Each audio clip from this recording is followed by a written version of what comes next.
Ever wonder why your iPhone isn't ringing even when the volume's up?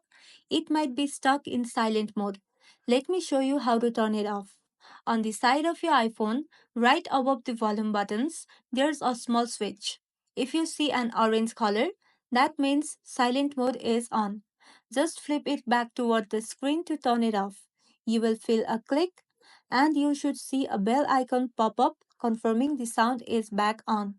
Now, if you're using an iPhone that doesn't have the silent switch like the iPhone 15 Pro series, go to Settings and scroll down and tap on Sounds and Haptics. Then tap on silent mode and turn it off from there. And also, don't forget to check focus mode. Sometimes it's not silent mode, it's actually do not disturb or another focus that's enabled. Swipe down from the top right corner to open control center and tap to turn it off if it's active.